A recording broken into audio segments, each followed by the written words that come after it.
Hey folks, I'm just about to put some lips on this lady. Stay tuned and I'll show you how it's done.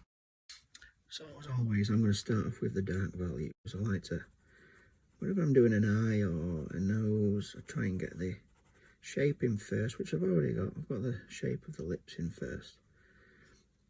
And then I go in with the dark values, which is what I brought up to do. Well, I've been drawing since I was a kid. And when I was a kid, I used to just lighten the stroke for my lighter values. I never ever used a brush. I sometimes use my finger, which you could use, but there's a much better option, and that's to brush or to use a blending stump. So I'm going to use the brush first, and then I can pull some values down. I've been doing this since I was a kid, so it is second nature to just press a little bit harder and then lighten the stroke to create a nice blend. Now I'm doing some creases on the lips. So when you're doing creases on the lips, I want to be starting and curving, going with a natural curve. Lips obviously are round, they're not flat, so you need to do starting from there, pulling down, and then gradually pivoting from the same place. I'm not doing this dark, because the creases are not going to be dark. Every time you use a brush or a blending stump, it usually tends to lighten the values a little bit.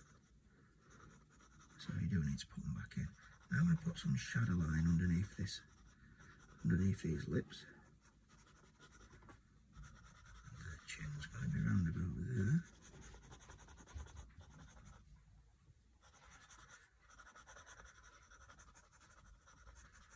And again, I'm pressing on quite hard there, directly underneath. I need to keep that white a lot paler, because that's a reflection. That's the light shining on the top of the lip, so I'm going to keep that quite white.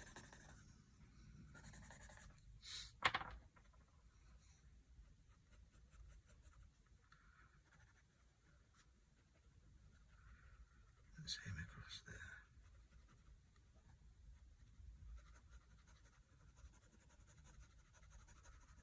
And there's no set rule to doing shading. But always remember, think about where the sun shines, where the light hits. The light's always going to hit on top. So I'm going to take some of that out. And this is just this light here is reflective light, which is bouncing from the chin or from anything that's underneath. Values. So again, I'm going to darken up the eraser. I'll zoom in. And then we're just going to pull some of these areas back out again.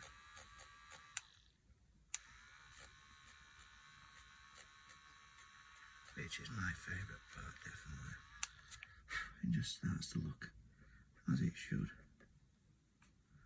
when you're hitting this stage.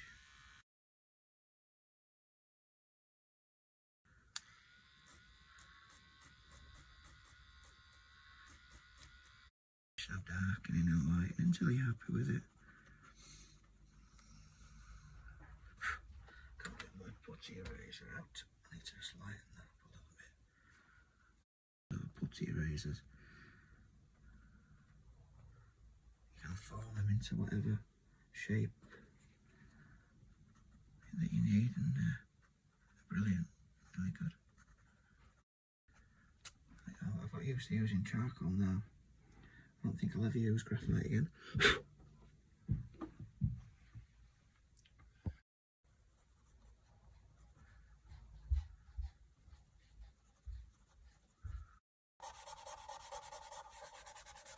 Again, the skin values, the tones, the shading, you can use it all with a brush. Now imagine using this charcoal pencil.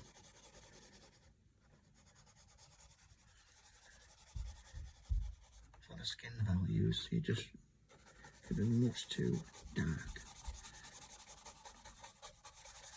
doing now, I'm going to use what's on my, I'm using that bit of charcoal that's already on the brush, and I'm going to form a shading on the skin just with the brush. It's that easy, that easy. So just go round where you want the shadows or the shading, little shadow there, and even though again it doesn't look like anything's happening, it really is. It takes a while, but you just keep rubbing, keep rubbing, keep rubbing, keep rubbing, keep rubbing. Keep at it, and eventually those values darken up, and that's where you get the effects that you just couldn't do if you were just using your pencil.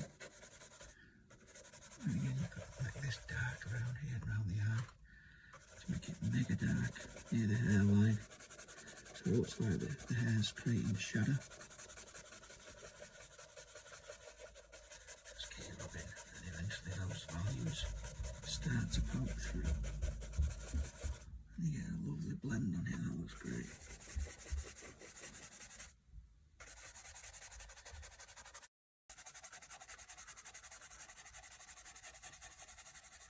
It gives a lot of drama when you make them nice and dark.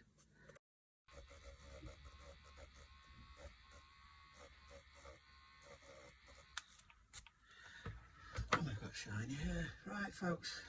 Right folks, that's how I tackle lips. If you got something out of this video, think about like, sharing and subscribing. It really helps the channel. I'll see you on the next one. Bye.